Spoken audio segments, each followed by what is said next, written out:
안녕하십니까. 오늘 누구한테 혼났습니까? 누구한테 혼났습니까? 보통 같으면 제잘 이렇게 소리가 들렸는데, 오늘 누구한테 혼난 것 같아요, 분위기가. 자, 오늘 할 차례가 어딘가요? 가격 재원칙부터죠. 438쪽의 가격 재원칙부터입니다.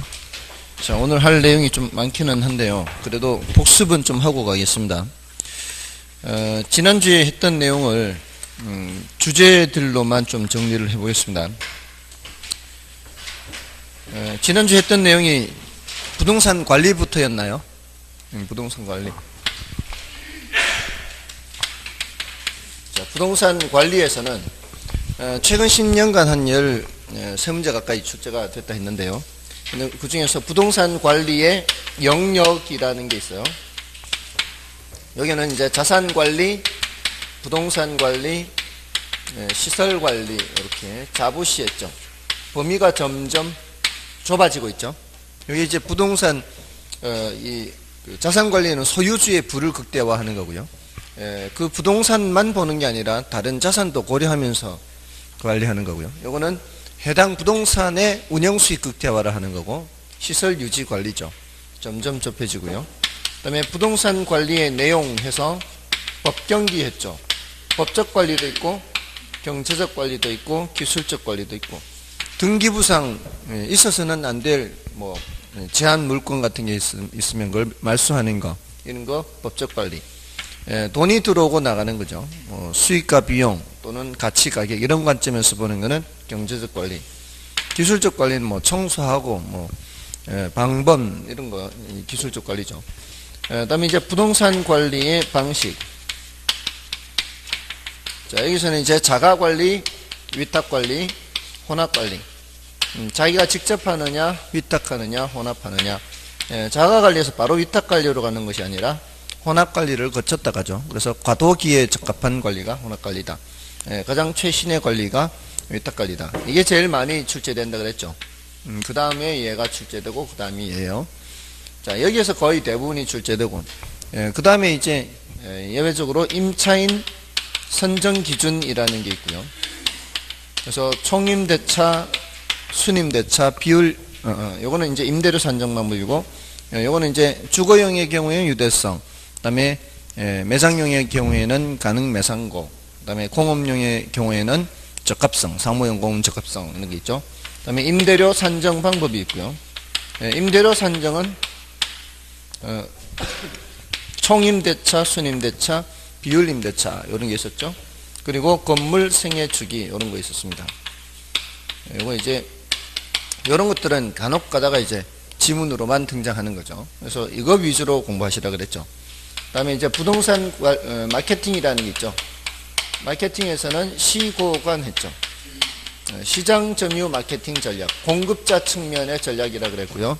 고객 점유 마케팅 전략은 수요자 측면의 전략이다. 관계 마케팅 전략 하면은 수요자와 공급자 간의 지속적인 관계를 중시하는 마케팅 전략이다. 그 다음에 시장 점유 마케팅 전략은 시장을 점유하기 위해서는 모든 시장을 점유할 수는 없으니까 일단 시장을 세분을 한 후에 자신이 가장 자신 있는 시장을 타겟으로 삼아서 다른 제품과는 차별화를 하는 거죠. 포지셔닝 해서. 근데 차별을 하는데 네 가지를 섞어서 차별화를 하라 이렇게 했죠. 그래서 제품 측면의 차별화, 가격 측면의 차별화, 그 다음에 유통경로 측면의 차별화, 홍보 촉진 측면의 차별화, 이렇게 해서 네 가지를 섞어서 차별을 하는 거죠. 그 다음에 이제 고객 점유 마케팅 전략이란 아이다 원리에 따라서 사람들이 구매 행동을 할 때 처음서부터 바로 이렇게 오는 것이 아니라 단계를 거치면서 오니까 이 각 단계별로 접점을 마련해서 요 단계에 있는 사람은 이쪽으로 오게 하고 요 단계에 있는 사람은 이쪽으로 오게 해서 접점을 마련하라 그랬죠. 이 사람이 지금 어떤 상태인지를 보고 접근을 하라는 거였습니다. 여기 이제 고객점유 마케팅 전략. 관계 마케팅 전략은 지속적 관계를 중시한다. 요거는 브랜드 문제와 관련있다. 이런 얘기 했습니다. 이게 이제 마케팅에서 한 얘기고요. 한 것 같죠? 예, 표성들이 아닌 분도 계세요. 예, 저거 했는가 안 했는가 지금 의심스러운. 이것도 했습니다. 다음에 부동산 앞에 이제 입지 시장론으로 갔죠. 입지론으로 가서 입지론에서는 뭐 농업입지, 공업입지 이렇게 다 있는데 공업입지는 한 10분의 1, 2 정도 된다 그랬죠. 그래서 지난 순환에도 해서 상업입지에서 이제 주로 말씀을 드렸어요. 여기서 크리스탈러의 중심지 이론했죠. 크리스탈러의 중심지 이론에서는 중심지 성립 조건이라는 거 했어요. 중심지가 성립하기 위해서는 최소 요구치보다 재화의 도달 범위가 더 커야 된다 그랬죠. 짜장 밑집 말씀드렸죠. 최소 요구치보다는 재화의 도달 범위가 더 커야 짜장 밑집이 안 망하고 계속 유지가 될 수 있습니다. 다음에 중심지의 계층성 했어요. 중심지의 계층성은 이제 저차 중심지, 중차 중심지, 고차 중심지. 위로 올라갈수록 규모는 점점 더 커지고 기능은 점점 다양해지고 중심지 간 거리는 멀어지고 중심지 숫자는 점점 줄어들고 뭐 이런 게 중심지 계층성. 그다음에 중심지 형성 과정 해서요.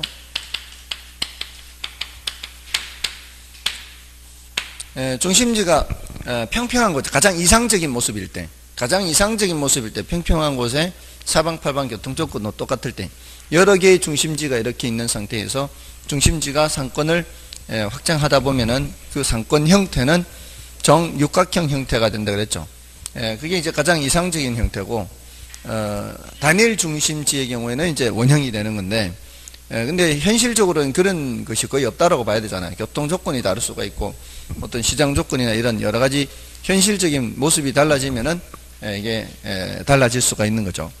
자, 그래서 이런 내용들을 했습니다. 여기 이제 크리스탈러 이론이고 그다음에 이제 중력 모형을 했죠. 요거는 이제 중심지 형성 과정에 초점을 맞췄다면 요거는 중심지 상호작용을 본다 그랬죠. 중심지 상호작용. 밀고 당기는 거요. 여기 이제 레일리가 제일 먼저 주장을 했고요. 그걸 발전시킨 사람들이 컨버스나 허프죠. 그래서 레일리의 소매인력 법칙 이렇게 얘기하죠. 그래서 이 공식이 뉴턴의 만유인력 법칙 공식과 같죠. 당기는 힘은 거리의 제곱에 반비례하고 크기 또는 인구에 비례한다. 이렇게요. 이걸 이제 발전시킨 사람이 특히 이제 허프, 더 중요하죠, 허프가. 특히 이제 계산 문제로 많이 나왔는데 이 공식을 이용해서 다 풀 수가 있죠. 허프와 레일리의 차이점은 허프는 마찰 계수라고 해서 요 숫자가 바뀔 수 있다 그랬죠. 여기 이제 장애 요인을 고려한 거예요. 근데 레일리는 장애 요인을 고려하지 않았고요. 레일리는 거시적 관점에서 봤어요. 미시적 관점에서 봤어요. 거시적 관점에서 중심지가 사람들을 끌어당기는 거예요. 근데 허프는 사람이 이중심주로 가느냐 저중심주로 가느냐 사람을 관찰을 한 거죠. 그래서 미시적 관점이고 확률 모형이라 그랬어요. 저쪽으로 할 수도 있고 이쪽으로 할 수도 있고 확률의 차이가 있을 뿐이지 100% 한쪽으로 가는 것은 아니죠. 근데 레일리는 이제 결정론적 관점에서 봤습니다. 그리고 허프는 다수 중심지의 경우에도 적용할 수 있거든요. 이 사람이 저쪽으로 갈 거냐 이쪽으로 갈 거냐 이렇게. 근데 레일리는 두 중심지 사이에서만 이제 이론을 얘기했죠. 자, 요런 차이가 있습니다. 요런 이론들을 했고요. 다음에 집집국산 전선편 이건 뭐 그냥 그런 게 있다는 것 체크만 해드렸습니다. 그게 이제 입지론에서 한 거고요. 다음에 지대론에서는 지대론에 들어가서 농경지 지대론 세 가지 차액지대, 위치지대, 절대지대 있었죠.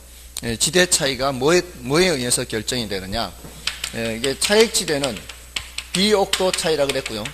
위치지대는 수송 비절약분이라 그랬어요. 그래서 이 두 이론은 모두 다 고전학파인데 고전학파는 지대를 계산할 때 생산물 가치에서 생산비 빼고 그다음에 수송비 생산비 빼는 거는 이제 그 차익지대에서만 이렇게 하고요. 수송비까지 빼면은 그럼 지대 이제 요거는 위치지대가 되는 거죠. 이렇게 잉여라는 관점에서 봤어요. 남는 거 계산하듯이 한 거죠.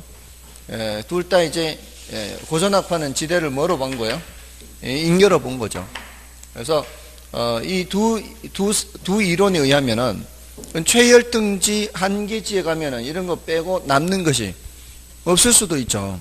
그러니까 그냥 계산하듯이 이렇게 계산을 해버리면은 생산비를 농민한테 다 준다고 봤을 때 다 주면은 지대가 없는 땅이 있어요. 그게 최열등지 또는 한계지인데, 그거는 뭐를 전제로 한 거예요? 농민한테 생산비를 다 준다는 전제 조건 하에죠. 근데 현실적으로 절대지대 했잖아요. 절대지대. 이거는 지주들이 농민한테 이 생산비만큼을 다 주는 게 아니죠. 주는 게 아니니까 이제 그런 땅, 최열등지 한계지에도 지대가 존재한다는 거죠. 소유자가 공짜로는 땅을 농사 짓게 하지 않고 생산비 중에 일부를 지주가 가져가는 겁니다. 그래서 그런 땅에도 지대가 발생할 수 있다. 이게 절대지대. 요거는 비옥도 차이고, 요거는 수송비 절약분이 지대 발생 원인인데, 요거는 토지 소유 자체로부터 지대가 발생한다 그랬죠. 여기 이제 절대지대입니다. 얘네들이 다 농경지 지대요. 그리고 이제 고전학파와 신고전학파 비교하면서, 고전학파는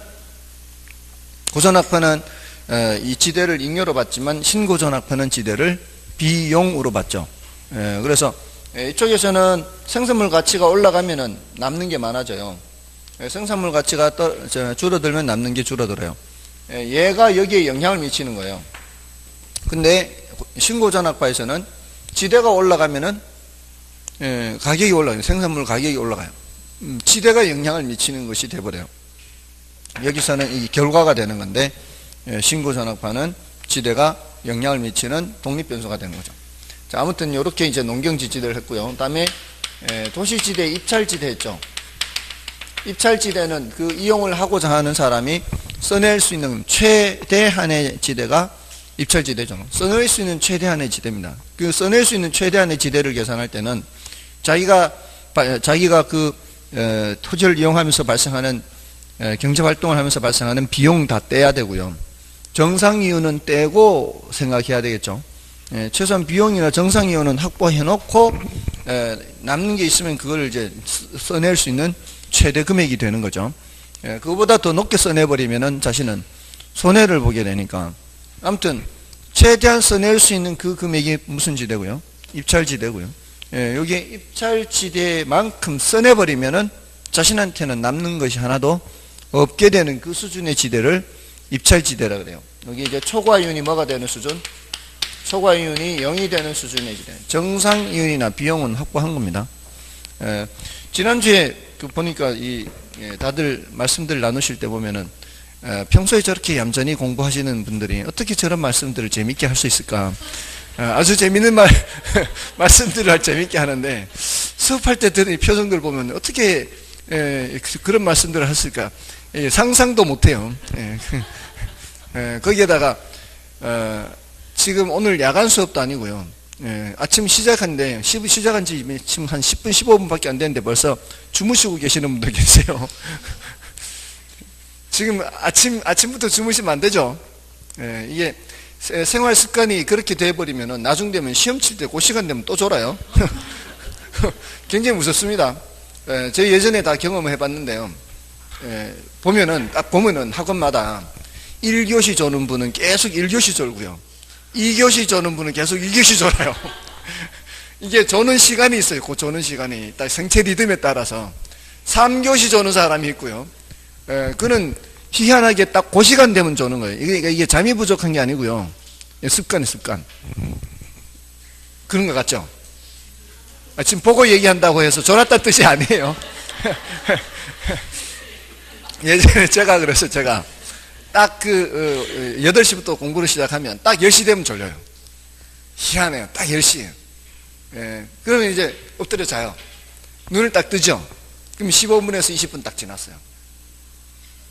아니, 이거 알람도 필요 없어요. 그냥 딱 눈 뜨면 그렇게 해요. 딱 그 시간 되면 졸리고요. 엎드려서 자고 일어나면 딱 한 15분, 20분 지났어요. 예? 눈 뜨면 아침이에요? 이게 정상이에요? 아니, 그거는 밤이고, 공부하다가 잤는데 아침이면 어떻게 그걸.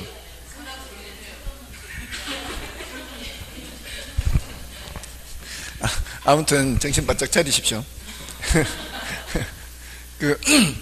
자, 지대론 이렇고요. 다음에 이제 도시공간 구조론. 도시공간 구조. 여기에서는 동선다 있죠. 동심원 이론, 선형 이론, 다이심 이론. 동선다. 동심원 이론은 요 TNN의 위치 지대를 발전시킨 거죠. 도시에다가. 물론 요 입찰지대도 영향 미치고 여기도 영향 미쳤어요. 동심원 이론은 처음부터 도시가 이렇게 원이 여러 개가 아니죠. 처음에는 요 두 개밖에 없었어요. 중심 업무지구하고 바깥에 주거지밖에 없었는데 도시가 또 성장하게 되면 이제 바깥을 개발해야 되니까 개발하면서 중심 업무지구는 용량이 부족할 거 아니에요. 더 많은 사람들이 몰렸는데 당연히 부족하죠. 부족하니까 어떻게 이쪽에 침범을 해야 돼. 침입 이게 침입하니까 원래 주거지던 곳은 다른 모습으로 이렇게 바뀌어가는 거죠. 그게 이제 천이시대가 되는 거예요. 천이, 전이, 점이 이렇게. 이건 주거 환경이 별로 안 좋으니까 범죄 발생 빈도도 높고 또 질병 발생 빈도도 높고 이러니까 요 주변은 소득 수준이 높은 사람들은 잘 안 사는 거죠.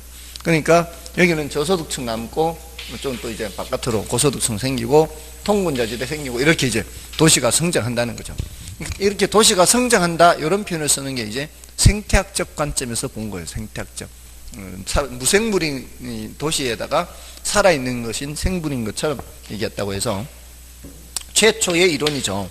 근데 이게 최초의 이론이라는 점에서는 의미가 있으나 이게 도시 구조를 너무 지나치게 단순화했죠. 어떻게 도시가 동그랗게 성장하겠어요. 교통축이 있거나 이런 쪽으로는 도시가 더 성장하는 경향이 있어서 원이 변형돼서 부채꼴 모양으로 도시가 성장한다. 이러면서 그 와중에 이 교통축을 강조하거나 또는 고급 주택지를 지나치게 강조했다는 비판을 받는 거죠. 근데 이제 요 두 이론의 공통점은 핵이 한 개죠, 핵이. 여기 이제 핵이 여러 개를 형성하면서 도시가 성장한다. 이게 다 핵심 이론이고요. 여기는 다핵이 성립하는 이유 네 가지 했죠. 동종업종의 집적 이익이라든가 이종업종은 분산 지향성, 그 다음에 지대 지불 능력이 높은 업종은 도심에, 낮은 업종은 외곽에, 그리고 특정 위치를 필요로 하는 경우에는 그 특정 위치 주변에 핵을 만드는 거, 네 가지 기억하시면 돼요. 이게 도시공간 구조론이에요. 이렇게 이제 감정평가 부분 했고요. 감정평가 들어가면 감평분류를 했어요. 감평분류에 현조, 기소, 일구부 했어요. 현황평가, 조건부평가, 기한부평가, 소급평가요. 현재 상태대로 평가하는 게 원칙이죠. 일시적 이용이나 불법적 이용은 제외하고요. 다 듣고 계시죠? 제가 그냥 쉼없이 얘기한다고 해서 그냥 술술술술 빠져나가면 안 돼요. 일시적 이용이나 불법적 이용은 제외하고 현재 상태를 원칙으로 합니다. 공법상 제한 상태는 당연히 받는 상태대로 평가를 해야 돼요. 녹지지역 땅값하고 주거지역 땅값이 다르죠. 그 다음에 조건부 평가는 어떤 조건이 성취될 것을 전제하는 평가, 예외적이죠. 기한부 평가나 소급 평가도 모두 다 예외입니다.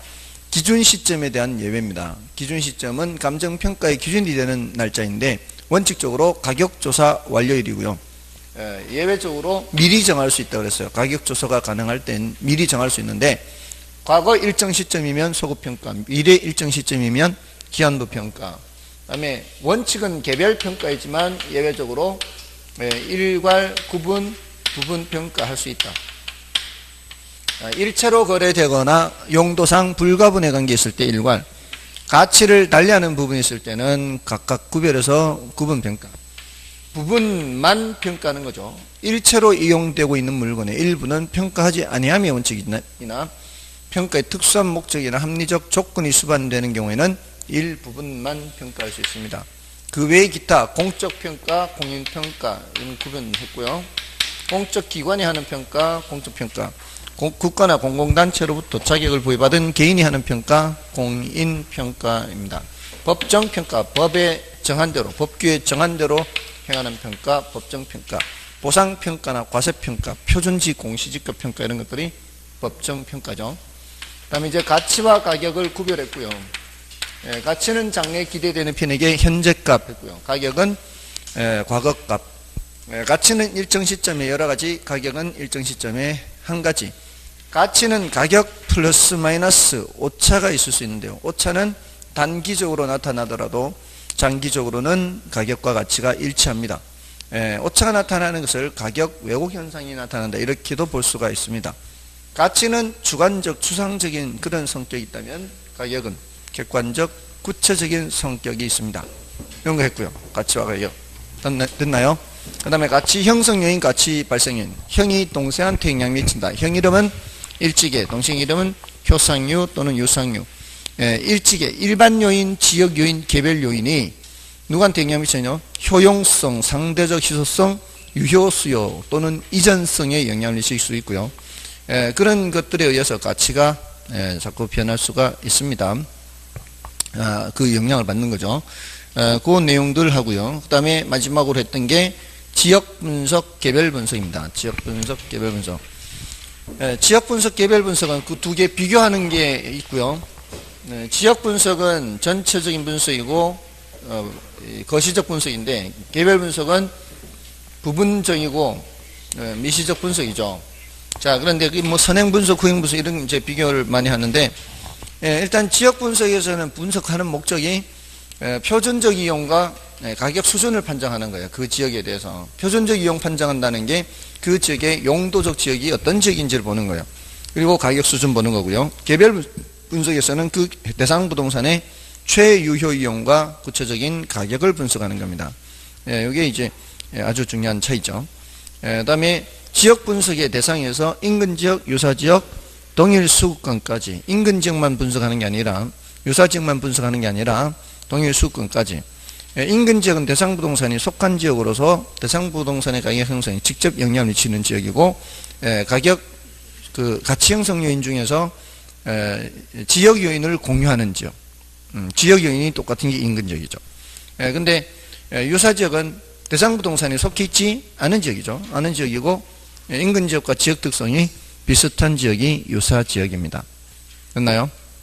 그 다음에 동일 수급권은 인근 지역과 유사 지역을 포함하는 지역으로서 대상 부동산과 대체 경쟁 관계에 있는 부동산이 존재하는 권역이라고 볼 수 있죠. 그래서 사례 수집의 최원방권의 지역이 동일 수급권입니다. 수급은 수요 공급 줄임말이고, 수요 공급하면 시장 생각하라 그랬죠. 동일 수급권을 동일 시장권이다, 이렇게 생각을 해도 되는 겁니다. 됐죠? 자, 이제 오늘 가격제 원칙이에요. 가격제 원칙은 가격의 모든 원칙. 이 가격 원칙을 알면은 감정평가사들의 평가를 적절히 할 수 있을 것이다 라고 해서 내리는 지침이라고 보시면 돼요. 지침. 감정평가사들한테 주는 지침이다, 이렇게. 자, 이게 뭔 소린가 하면은 제가 이제 골동품 말씀을 여러 번 드렸는데요. 골동품 그 평가는 그 진품 명품 프로그램에서 전문가들이 나와서 그 패널들한테 힌트를 주죠. 그래서 좀 감정평가율 적절히 써낼 수 있게끔, 그래서 더 근접하게 써내면 이제 상을 받는 거잖아요. 근데 그때 이런저런 힌트를 주잖아요. 제작 연대가 100년 정도 앞설 때마다 얼마씩 올라간다. 굽이 높은 게 있고 굽이 낮은 게 있는데, 높은 건 어떻고 낮은 건 어떻고, 이 가격에 대해서 얘기해 주고요. 흠이 있는 거와 흠이 없는 거, 가격 차이가 어떻다. 이런 것들이 다 골동품 가격 원리거든요. 그런 것들을 자꾸 주워 듣다 보면 어떻게 일반인도 전문가에 가깝게 이렇게 평가를 할 수가 있게 되겠죠. 그런 것처럼 부동산의 가격에도 이런 원칙이 있다는 거죠. 그런 원칙을 알고 평가를 하면은 감정평가사들이 평가를 적절히 할 수 있을 것이다 라고 얘기하는 거죠. 그죠? 근데 그 원칙의 중심이 되는 원칙이 최유효 이용 원칙이에요. 자, 이게 뭔 소린가 하면은 최유효 이용 상태를 기준으로 해서 가격이 결정된다는 거예요. 부동산 가격이 결정될 때는. 예를 들어서 이런 토지가 있고 건부지가 있으면 다른 조건은 똑같고 건물이 있고 없고 차이에요. 이런 땅을 뭐라 그랬어요? 이런 땅을 건부지라 그랬죠. 건부지. 이런 건부지의 경우에는 건부 감가가 발생할 수도 있고 건부 증가가 발생할 수도 있죠. 어떤 경우가 일반적이라고 그랬어요? 건부 감가가 발생하는 게 일반적이죠. 자, 근데 얘가 처음서부터 건부 감가가 발생할까요? 그렇지 않아요. 보통은 대부분은 이 위치에 그 건물을 짓는다면 그 상태에서는 가장 잘 이용하는 것으로 짓는 게 보통이겠죠. 그러니까 처음은 건부 감가 발생하지 않아요. 가장 잘 이용하는 상태의 건물이 올라가 있는 상태는 건부 감가가 발생하지 않아요. 근데 주변 환경이 변하거나 아니면은 주변 환경 변하지 않아도 이게 오래되고 하면 이게 낡아지면은 이게 이제 철거해야 되고 하면은 그때는 이제 이게 거추장스러운 물건이 돼버리는 거죠. 그러지 않겠어요? 자, 이럴 때는 이 건부지 가격이 낮은 상태 가격보다는 떨어지겠죠. 자, 평가를 할 때 어떻게 평가해요? 낮은 상태 가격을 기준으로 해서 같이 하락하는 만큼을 빼줘야 될 거 아니에요. 나중에 평가할 때 만약에 건부 감가가 발생한다면 뭐를 기준으로 한다? 최유효 이용을 기준으로 해요. 최유효 이용 상태를 기준으로 해서 그 상태보다는 가치가 낮아지게 되는 거예요. 근데 그 부동산이 최유효 이용 상태인지 아닌지를 보는 그 이제 내부 관련 원칙이 있고 이제 외부 관련 원칙이 있어요. 그러니까 부동산의 외부를 보고서 최유효 이용인지 아닌지를 보는 게 있고 부동산의 내부 상태를 보고서 최유효 이용 상태인지 아닌지를 보는 게 있단 말이에요.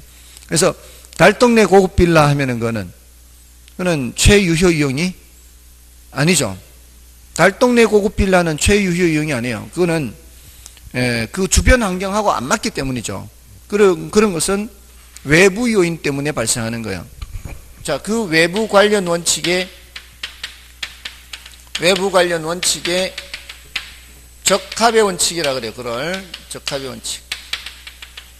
자, 적합의 원칙에 어긋나면 이 말이에요. 최유효 이용 상태가 될 수가 없다 이거예요. 이건 달동네 고급 빌라 생각하면 된단 말이에요. 자, 그러면은 투입된 비용만큼의 가치가 안 나갈 것이고 그렇게 해서 가치 하락하는 것을 경제적 감가라 그래요.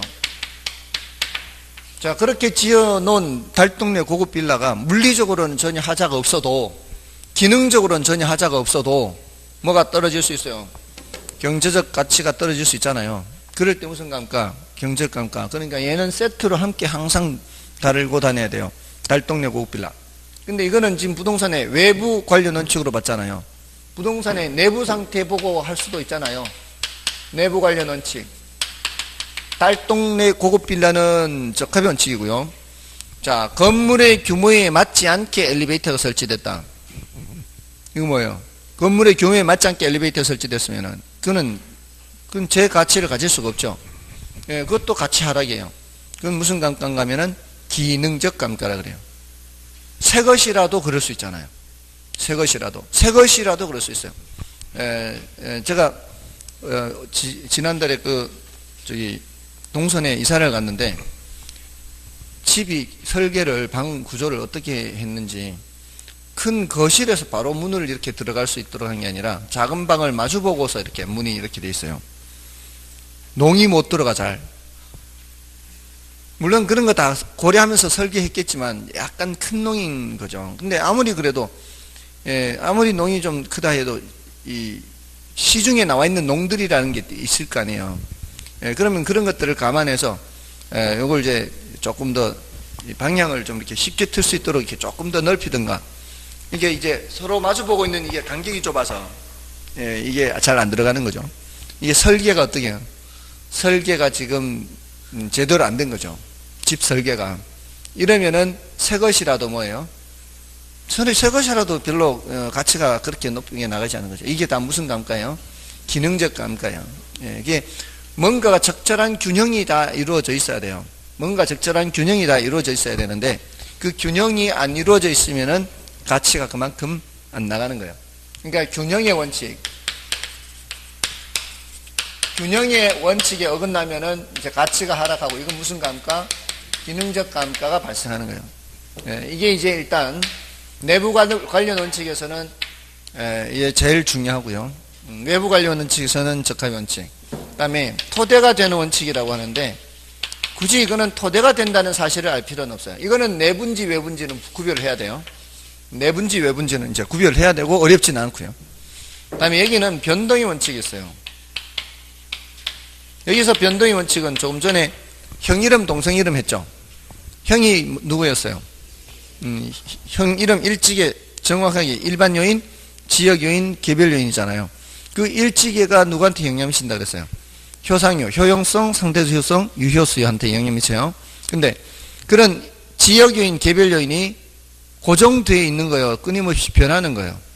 그러면 계속 변해요. 그 지역의 인구라든가 그 지역의 교통체계라든가 소득 수준이라든가 형이 자꾸 변해요. 여기서 변한다는 게 형이 자꾸 변하면 이 말이에요. 형이 변하면 누구도 영향받고요. 동생도 영향받고 모두 변하게 돼 있어요. 가격도 변하게 돼 있어요. 가치 형성 요인이 변하면은 그 연쇄적으로 영향받고 영향받아서 자꾸 변한다고요. 그러니까 어제 가격 다르고 오늘 가격 다를 수가 있다는 거죠. 그러면은 감정평가사가 이거 10억이에요 이렇게 평가를 할 때 이게 언제 가격 10억인지를 밝혀줘야 될 거 아니에요.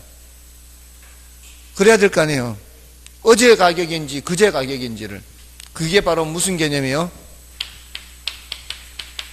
기준 시점 개념, 기준 시점. 기준 시점을 명확히 해야 되는 이유가 뭐예요? 가격이 자꾸 변하니까 이게 언제적 가격인지를 밝혀줘야죠. 또는 시점 수정을 해야 돼요. 시점 수정. 사례를 적용할 때 시점 수정을 해야 되는 거죠. 요 세 가지가 지금까지 시험에 가장 많이 등장했던, 정답으로 등장했던 세 가지예요. 10서너 가지, 너댓 가지 중에 얘네들이 제일 많이 등장했어요. 그래서 1순위로 말씀드린 거예요. 1순위. 얘네들이 1순위. 그 다음에 두 번째로 많이, 이제 1순위예요. 1순위. 그 다음으로 등장한 게 이제, 여기는 이제, 기여의 원칙. 기여의 원칙은 부동산의 가치라고 하는 게 그게 생산비합이 아니고요. 기여도의 합이라는 거예요. 기여도의 합. 비용 투입한다고 해서 가치가 올라가는 거 아니에요. 그리고 비용을 투입했을 때 딱 그만큼만 가치가 올라가는 것도 아니에요. 투입하는 비용보다 가치가 더 올라갈 수도 있고요. 투입하는 비용에 비해서 가치가 덜 올라갈 수도 있어요. 그렇지 않겠어요? 자, 그러니까 여기 추가 투자를 판단할 때는 그걸 보고 판단하라는 얘기야. 추가로 할지 말지를 판단할 때는 투입되는 비용과 가치 상승하고 비교해서 판단하라는 거예요. 이때 이제 기여의 원칙이 적용이 돼요. 그 다음에 대체 원칙이에요. 대체 원칙은 어떤 물건의 가치가 형성이 될 때는 이 물건과 대체 가능한 다른 물건하고 상호 작용을 하는 과정에서 형성이 된다는 거예요. 그럴 수밖에 없다는 거예요. 예를 들어서 대체 가능한 두 개가 있는데 하나가 가격이 더 싸고 하나가 가격이 더 비싸다면 사람들이 뭘 선택하겠어요? 당연히 싼 걸 선택하겠죠. 대체 가능한 두 개가 있는데 비슷한 게 있는데 효용이 같다 이 말이에요. 효용이 같으면 가격이 싼 걸 선택한다고요. 그러는 과정에서 가격이 싼 놈은 점점 가격이 올라갈 거고 선택되지 않은 가격이 비싼 놈은 점점 내려가서 결국은 비슷해질 거란 얘기죠. 그러니까 이 물건을 평가하려고 할 때 어떤 물건을 평가하려고 할 때 그 물건하고 대체 가능한 다른 물건이 얼마에 거래됐는지를 보면 그러면은 평가하기가 쉽지 않겠냐 이 말이에요. 그죠? 그래서 이 물건을 평가하기 위해서 사례를 수집해야 될 때는 어떤 사례를 수집해야 돼요? 이 물건과 대체 가능한 사례를 수집해야 되겠죠. 그러니까 감정평가를 할 때는 3방식, 이제 3방식 하죠. 3방식에 모두 다 사례를 수집해야 되는데 이게 3방식 모두 관련되는 거죠. 3방식 모두 사례를 수집해야 될 거 아니에요. 근데 그 사례가 어떤 사례? 대상 부동산하고 대체 가능한 그런 사례를 수집해야 되니까. 그 중에서도 특히 비교 방식이에요. 특히 비교 방식. 이게 대체 원칙이에요. 그래서 이거는 뭐하고 관계 있는가 하면 효용이 같다면 가격이 싼 걸 선택하게 되고요. 가격이 같다면 효용이 높은 걸 선택하게 되는 과정에서 이런 대체 원칙이 성립하게 된다는 거예요. 이 5가지가 이제 가장 많이 나왔고요. 이 5가지만 알아도 지금까지 출제됐던 문제의 한 60% 이상을 해결할 수가 있어요. 그러니까 한 서너 가지 중에 5가지 알고서 한다면은 훌륭한 거 아닌가요? 여기에 이제 요 5가지가 되신 분들은 이제 추가적으로 몇 가지를 이제 더 하면 돼요. 요 되신 분들만 하면 돼요. 이게 안 되면은 이 5가지가 우선입니다.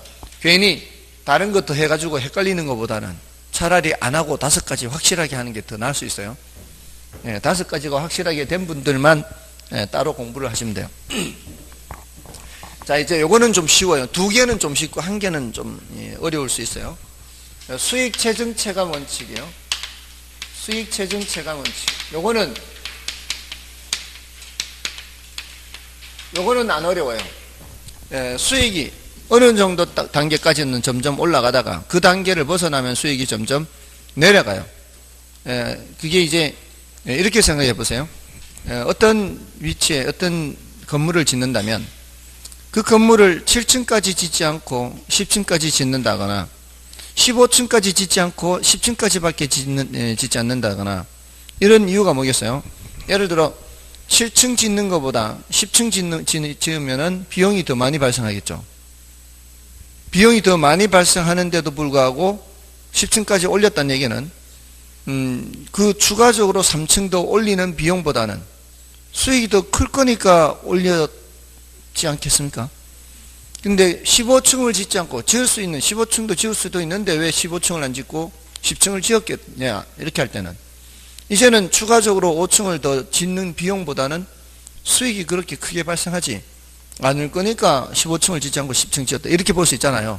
그러니까 이게 비용을 투입한다고 해서 마냥 수익이 계속 증가하는 것은 아니라 어느 정도까지 가서는 한계에 다다른다 이 말이에요.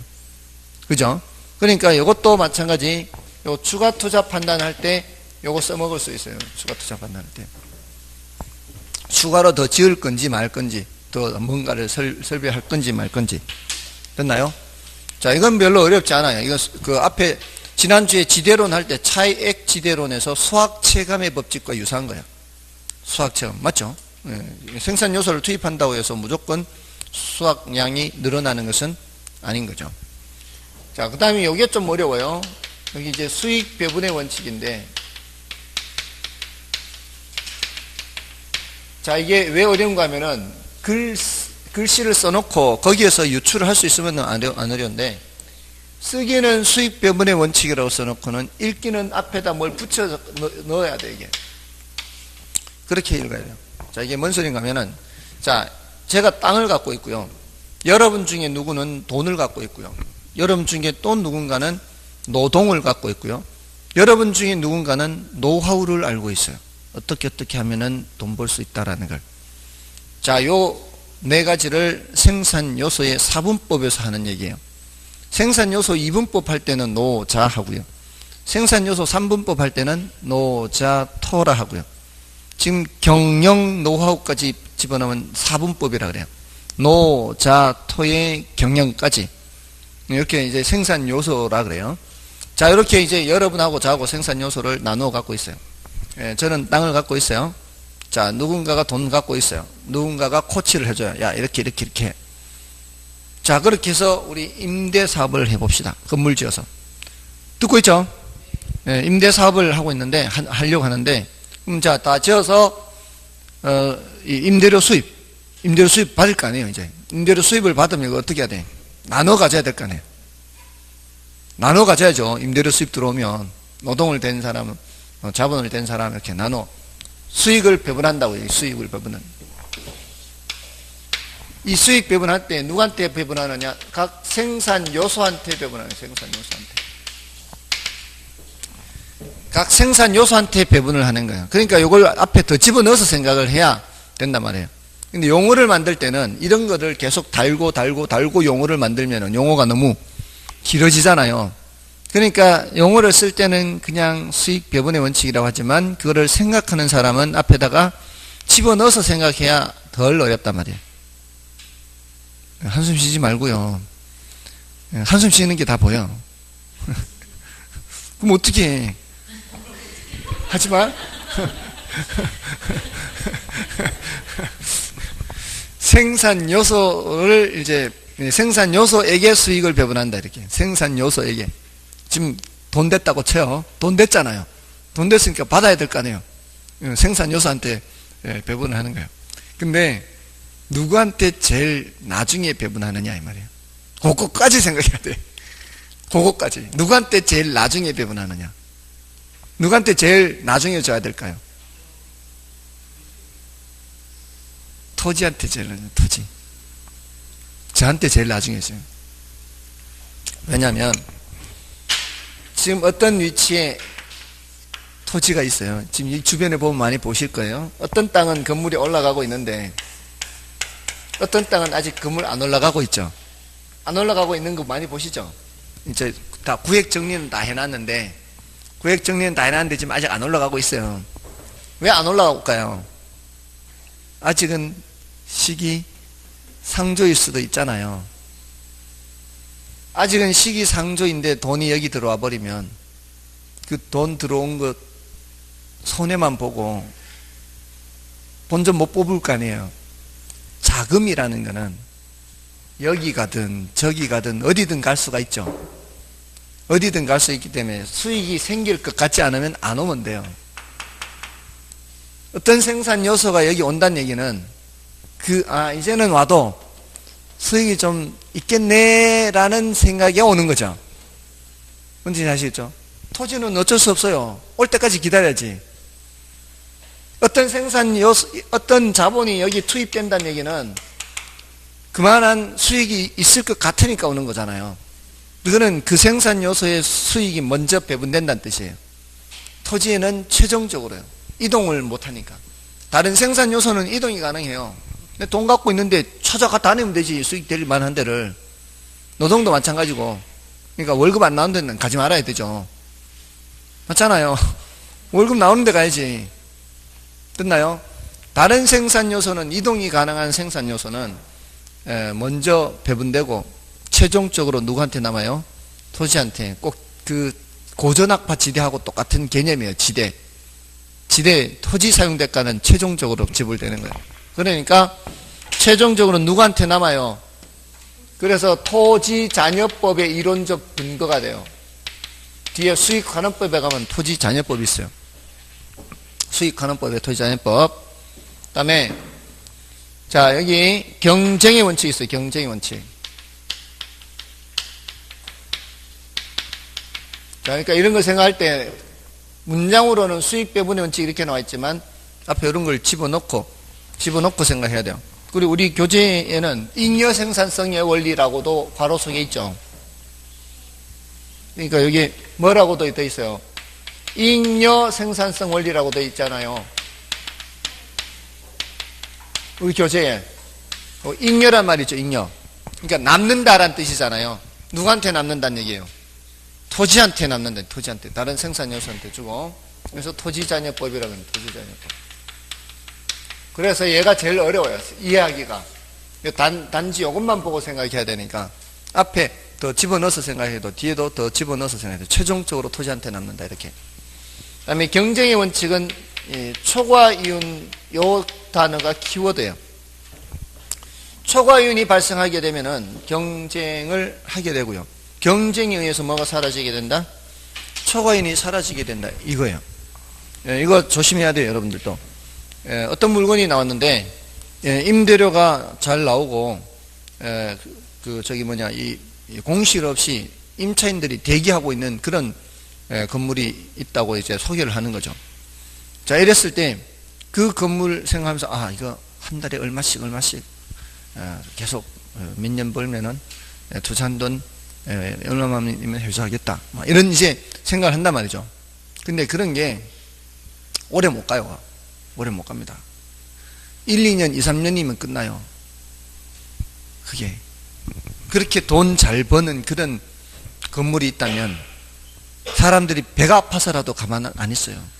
어떻게? 옆에다가 지으면 그게 오래 가겠어요. 그게 오래 못 간다고. 세상이라는 게 계속 바뀌는데 그 상황이 계속 그렇게 된다는 거. 건물 헐 때까지 천만의 말씀 만만의 콩떡이에요. 절대 안 돼. 그러니까 그런 게 나오면은 한 1, 2년, 2, 3년은 그럴 수 있어요. 그러니까 너무 과대평가하지 마란 말이에요. 공실 없이 계속 가는 거는 초과이윤이 발생한다는 뜻이에요. 그렇게 보시면 돼요. 그러면 공실을 어느 정도는 감안해서 판단을 해야 부동산 가격을 적절히 판단하는 거예요. 자, 이거는 특히 수익 방식 할 때 조심해야 돼요. 수익 방식. 임대료 수입으로 판단하는 방식일 때는 그걸 오래 가면 안 돼요. 몇 년 전에 그런 사람 봤어요. 조심하시라고. 너무 심한 거 아니에요? 했는데 지금 아마 고생 좀 할 거예요. 지금 안 팔리니까. 이게 이 수익성 부동산은 이 임대가 안 되잖아요. 임대가 안 되면은 뭐가 문제가 하면은 임대 안 되는 것도 안 되는 거지만 부동산 내놔도 안 팔려요. 안 팔립니다. 가격이 뚝뚝뚝 떨어진다고요. 그러니까 너무 과하게 그렇게 하면 안 된다고요. 아시겠죠? 요거 이제 경쟁 원칙은 초과이윤과 밀접한 관련이 있어요. 자, 아무튼 요렇게 8가지예요. 우리 교재에서 공부를 하실 때 요 8가지 위주로 보시라고요. 먼저 1순위로 말씀드린 3가지에다가 그 다음에 추가적으로 기회원칙과 대체원칙 해놓고 나머지 이제 3가지 수익 최종 체감 원칙. 요거는 안 어렵다 그랬죠. 수익 배분 원칙. 이게 제일 어렵다 그랬죠. 수익을 누구한테 배분한다? 생산 요소한테 배분하는데 최종적으로 누구한테 배분된다? 토지한테 배분된다. 그 다음에 경쟁의 원칙. 초과이윤과 관련된다. 됐죠? 자, 요렇게 해서 봐주시고요. 자, 그 문제 하나 풀어볼까요? 문제가 443쪽인가요? 443쪽. 부동산 감정평가에서 가격의 제원칙에 관한 설명으로 틀린 것은 1번에 부동산 가격의 원칙은 부동산의 가격이 어떻게 형성되고 유지되는지 그 법칙성을 찾아내어 평가활동의 지침으로 삼으려는 행동기준이다. 맞죠? 지침이에요. 지침. 그건 기준이 되는 거고요. 그 다음에 대체원칙 나왔죠. 대체원칙은 대체성이 있는 2개 이상의 재화가 존재할 때 그 재화의 가격은 서로 관련되어 이루어진다는 원칙으로 유용성이 동일할 때는 유용성이 효용성이죠. 그럴 때는 가장 가격이 싼 것을 선택하게 된다. 맞죠? 그 다음에 균형의 원칙은 내부적 관계의 원칙인 적합의 원칙과는 대조적인 의미로 적합의 원칙과 대조적인 것은 맞지만 균형의 원칙이 그 적합의 원칙을 꾸미는 말이 지금 틀린 거예요. 내부적 관계의 원칙인 적합의 원칙 이렇게 얘기하고 있잖아요. 적합의 원칙은 어디에 있어야 되는 거예요? 외부 관련 원칙에 있는 거잖아요. 맞나요? 이게 안 되면 이것도 국어가 안 되는 거예요. 이것도 국어 문제예요. 국어 문제. 아시겠죠? 그래서 3번 틀렸고요. 그 다음에 4번에 기여의 원칙은 부동산의 각 구성 요소가 각각 기여하여 부동산 전체의 가격이 형성된다는 원칙이다. 맞죠? 기여하여지 생산비 합이 되는 것은 아니에요.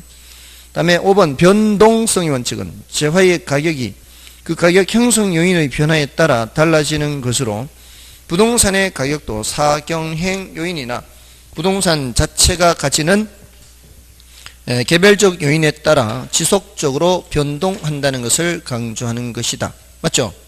가격이 자꾸 변하는 거예요. 그래서 뭐를 확정해야 돼요? 기존 시점이나 이런 거 확정해야 되고 시점 수정해야 돼요. 됐죠? 3 더하기 2 더하기 3이에요. 3, 2, 3 그렇게 기억해 주시면 돼요. 자, 일단 여기까지 하고요. 이제 3방식은 좀 쉬고 하겠습니다.